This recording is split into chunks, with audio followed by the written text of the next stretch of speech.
All right, well, as they say in Swahili, Twende, which means let's go. Well, Jumbo, everyone. My name's Zachary, and I'm going to be your safari guide out here today at the Harambe Wildlife Reserve. Now, if you look above your heads, you're going to see a sign. On that sign are some animals. Those are animals we're open to see out on safari today. The sign's going to be your best resource on safari. Besides maybe your driver, of course.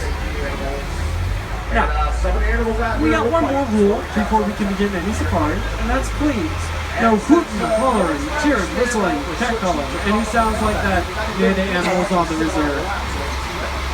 After all, these are wild animals and sounds they're not used to can scare them away. It's the last thing we want to do, so make sure they're as comfortable as possible before we head on in. See a lot of people with moose items back there. Don't drop any moose items. The warden doesn't allow us to stop anything up.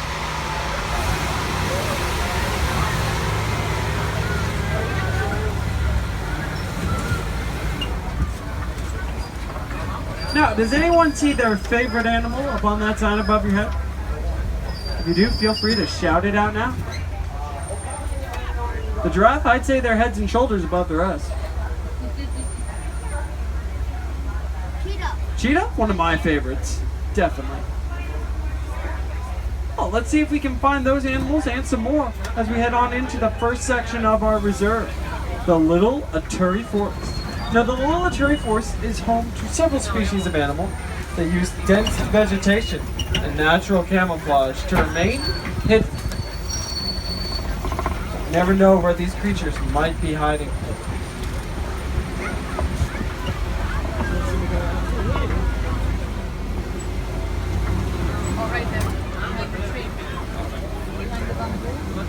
Good eye back there behind the bamboo. Kind of hiding right there. Let's see if we can get a better view. Yep, that's gonna be the okapi. Now the okapi may look like it has the hind legs of a zebra, but it's actually the closest living relative of the giraffe. It's just poking its head out right now. Yeah. Good eye back there. Thanks. Now, even though the okapi may look like a zebra, it actually is the closest living relative of the giraffe. And like its cousin, the giraffe, the okapi has a long prehensile tongue, perfect for eating leaves at the top of trees. A tongue so long that with it, it could lick its own eyeball if it really wanted to. But I'm not quite sure why it would want to do that. That seems pretty gross. To our left near the canyon wall, you may be able to see the black rhinoceros. Fortunately, you may not be able to see this creature for very much longer. See, there's only 5,000 black rhinos left in the world. They've been hunted to near extinction by poachers. Poachers will hunt them down for their horns. And their horns are made up of the same material as your hair and fingernails, keratin. Seems like such a waste of a beautiful animal's life over such a small amount of calories. Let's keep our eye out for any more creatures in the Little Ituri Forest. Oh, we got some antelope off to our left. Those are greater kudu, and they have the largest horns of any antelope in Africa. Of course, you're just going to have to imagine those horns, because these are females, and they don't grow horns. But just imagine how large they would be.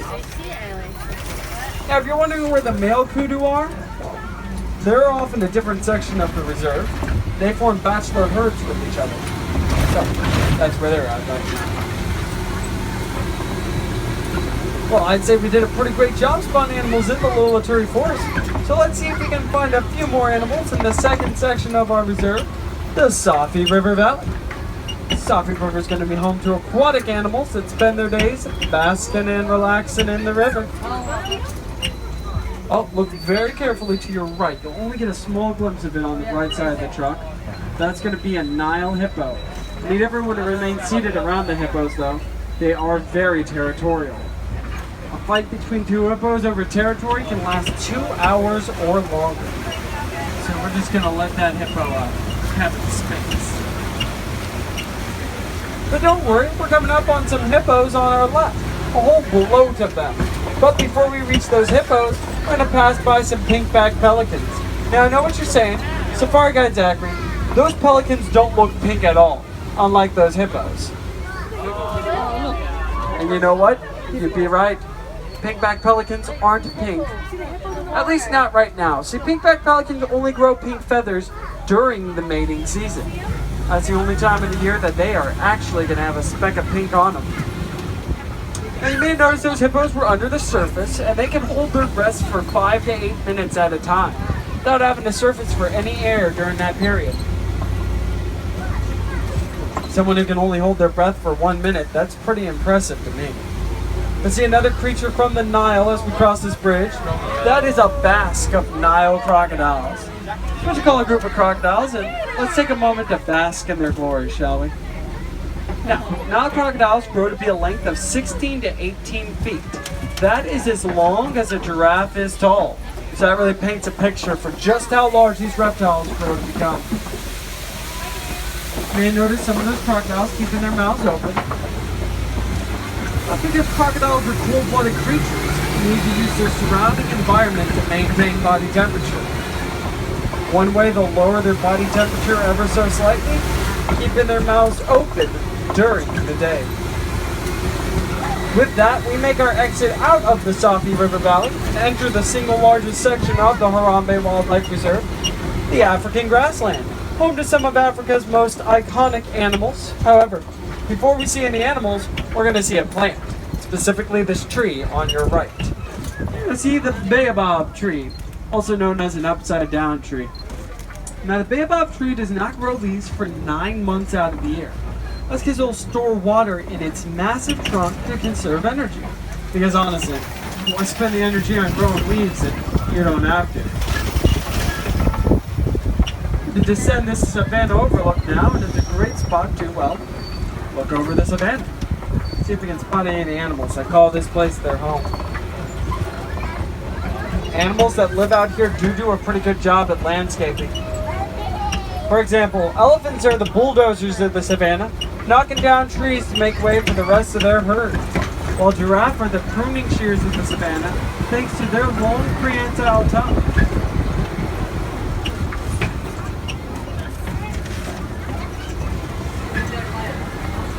Lots of animals out here shape the landscape of the savanna and make it look like it looks right now. How you know? Coming up on our left are going to be some of Africa's most successful hunters, the African painted dogs, also known as African wild dogs. If you're looking for hyenas, you may need to come back at night. Hyenas are nocturnal creatures. Painted dogs will chase their prey to the point of exhaustion, where the prey collapse. But the dogs never get doggone tired, because whenever one member of the pack starts to tucker out just a tiny little bit, another member's gonna take its place. Now that's using teamwork to make the dream work, if you ask me. Each one of those painted dogs has a different pattern on its body. They're gonna look like paint splotches, and that's gonna help the other members of the pack identify each member. Coming up on some termite mounds on your left and right. These strange looking structures are made up of spit, mud, dust, and dung. What a lovely combination. But the elephants don't seem to mind. They'll use the termite mounds as a favorite scratching post. And if they knock the top off of one of those termite mounds, not to worry, other animals will find a use for it. Like springbok, a tiny little antelope that will climb up on top of the termite mounds to use it as a lookout post. You'll be able to see some creatures with very large horns coming up on our right here. These are going to be Ankole cattle, also known as Watusi cattle. Those horns that are on their heads can measure 4 to 6 feet tip to tip, and housed within them is a honeycomb-like structure of blood vessels. Keeps the cattle by circulating blood, but it also keeps the horns lightweight. We also have springbok, those tiny little antelope I mentioned earlier, among the cattle. A springbok may be tiny. This is as large as springbok get, but they're capable of some pretty big athletics. springbok can spring up about 6 feet in the air in a feat that's called pronking. And if you give them a running start, they're going to be able to make a leap of 13 feet in a single bound. Looks like we got some Maasai giraffe coming up on our left. And we've also got my favorite animals on the reserve to our right. Those gray creatures, white-bearded wildebeest. Now, wildebeest get their name from the Afrikaans word wildebeest, which literally means wild beast. So if you want a name for these creatures that's a little less on the nose, you can always call them Gnu. G-N-U, Gnu. And it just goes to show that you learn something new every day. Yeah, I should probably stick to my day job as a safari guide. In the world of comedy, it's tough to come up with any new material. Here are the Maasai giraffe, a tower of them. That's what you call a group of giraffe, a tower, and appropriately named, I'd say, considering how tall they grow to become. 16 to 20 feet. And Maasai giraffe aren't even the tallest species of giraffe in Africa. Still, that's plenty tall compared to us, and if you're comparing humans to giraffes, you're gonna have to note that giraffes only get about 30 minutes of sleep a day.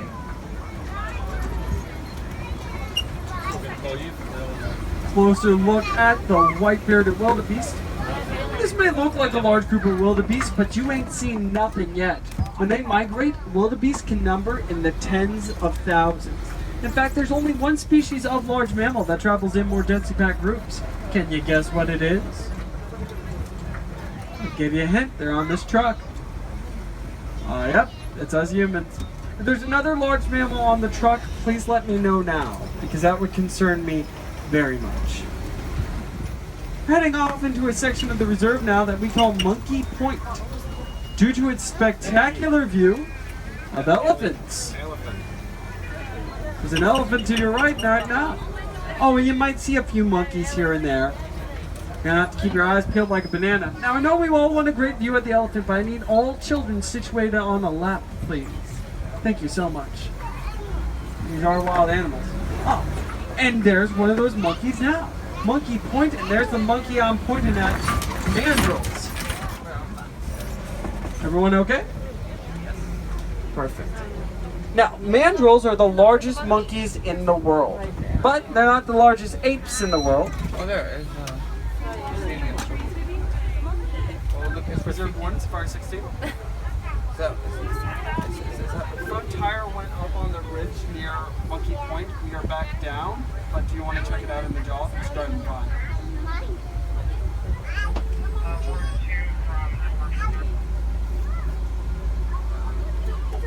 Now, yep, we got a baby mandrill coming up on our left here.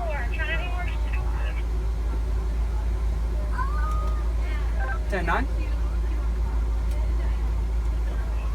When you're coming through Finale, try to be more careful. 10-9. Now, mandrills, the males have blue markings on their face and, well, let's call it its bottom. Needless to say, seeing a mandrill is a once in a blue moon opportunity. Yeah, my jokes don't get any better. So, instead of having to hear any more of them, we're going to take this road coming up on our right. Or not. Looks like the road's closed. It's the quickest way to the elephants too. I guess we're not going right. Fortunately, I know one way that's left. That one was unintentional. Because I'm just naturally producing bad jokes now. Sorry about that. And here we are, Old Reliable, the oldest bridge on the reserve. Now there are some safari drivers that say Old Reliable is not safe to go over, but you know what? Never given me any problems, so what do you say we go over it? Alright, well we'll go pole pole, 20 leap for very slowly, just in case.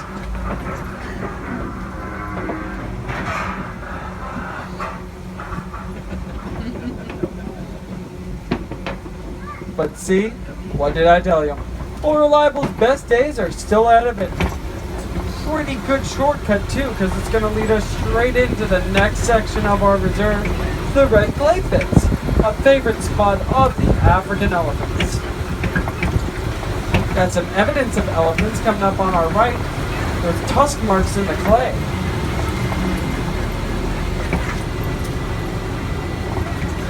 I don't see any elephants yet. They usually visit the red clay pits to get vitamins and nutrients they wouldn't receive from their vegetarian diet. Ah, and there are the elephants right now. One's getting ready to lay down, taking a little bit of a nap. Let's see if we can get a closer look at those elephants as we exit the clay pits.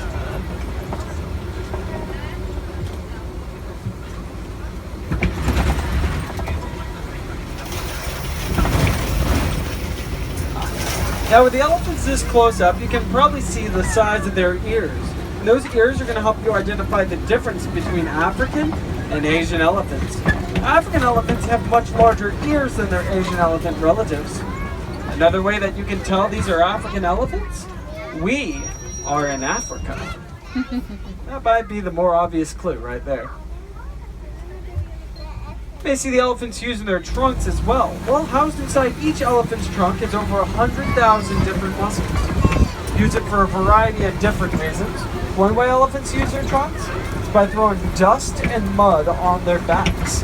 It serves as a natural SPF to protect their sensitive skin from the hot African sun. Well, looks like we're finding another way that elephants use their trunks on our left.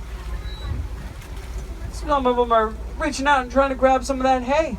Enjoy a nice mid-afternoon snack. And we're going to let the elephant enjoy its meal.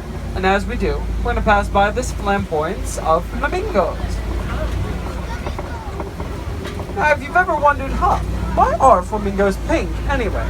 Well, it's going to be due to the beta-carotene that's in the shrimp that they eat. They say you are what you eat after all, and flamingos, that means you're going to be pink. But you'd have to eat shrimp day in and day out for 2 whole years to develop pink feathers like those flamingos. And the first thing you do, have to grow feathers in the first place. That might be a little more difficult. So instead of standing around trying to do that, we're going to head deeper into the African grasslands now. We got one creature coming up here on our left. It's going to be the Bontebok. Bontebok are a close relative of the white-bearded wildebeest. Fortunately for you, I don't have any Bontebok jokes. Still, they're pretty incredible creatures. 15 minutes after being born, a baby Bontebok can stand and even walk to follow its own mother. It takes us a little bit longer to master those skills. The animals that live out here do have different names in Swahili. For example, elephants are going to be called Tembo. Cheetah are going to be called Duma. I'm sure many of you know the Swahili word for lion. Simba. It's also the name of our trusty truck, Simba 1. So if you're a wilderness explorer, you're going to want to remember the name of that truck to earn a Wilderness Explorer badge. The wilderness must be explored. Caw, caw. Rawr. Takes me back to my days to the Wilderness Explorer. Around here. Looks like some of the animals around here are hiding right now. So we're going to move on ahead. They are pretty good hiders. Camouflage to blend in. But we might have better luck finding animals near the Koki, this large collection of rocks near the African grassland. It's home to several different creatures. Let's see if any of those creatures are out and about right now.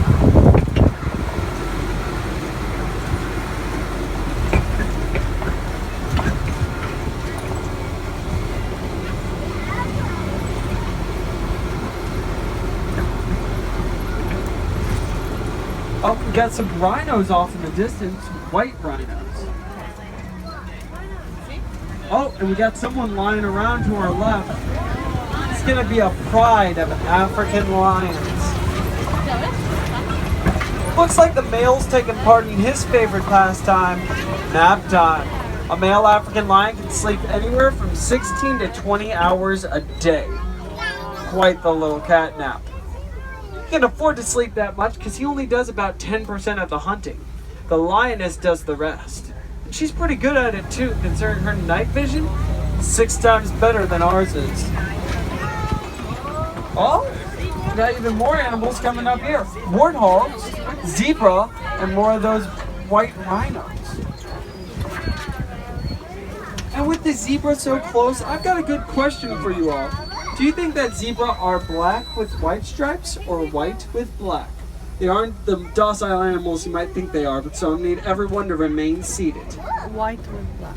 Give you a little bit of time to decide on that stripe pattern.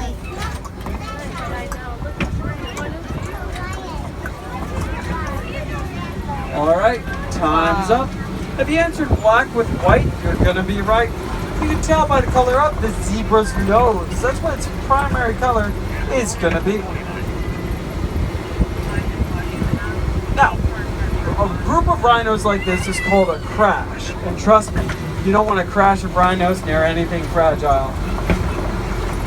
They don't have a great sense of eyesight, so instead, rhinos rely upon their sense of hearing and their sense of smell to navigate the grasslands. We're gonna head off into the final section of our reserve though, the Magadi Glen, home to desert-dwelling animals of northern Africa.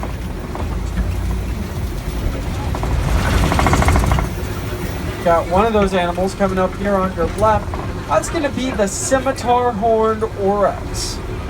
Now, due to its bright white coat and curved horns, the scimitar-horned oryx was mistaken for another creature when European explorers first saw it. And no, I'm not... Those explorers thought that they had discovered the unicorn. Unfortunately, the scimitar-horned oryx is nearly extinct in the wild. And for quite some time it was, until very recently, when the country of Chad reintroduced it to its natural environment through a conservation effort.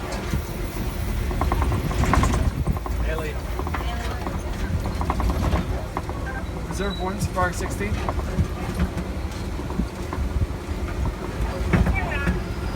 I am in Finale Waters now.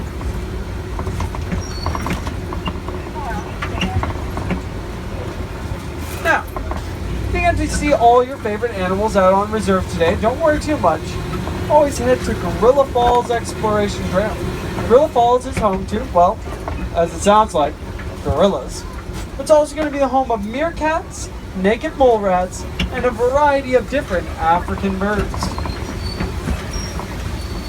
Head back to the village of Harambe, you might want to catch the Festival of the Lion King at the Harambe Theater District.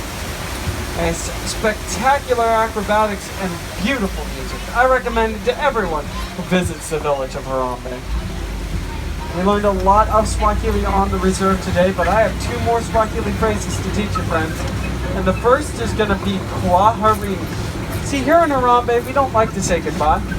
It sounds too sad and too final. Horrible, no to end a safari on. So instead, we use the traditional Swahili phrase of kwaherini. And kwaherini means to go well.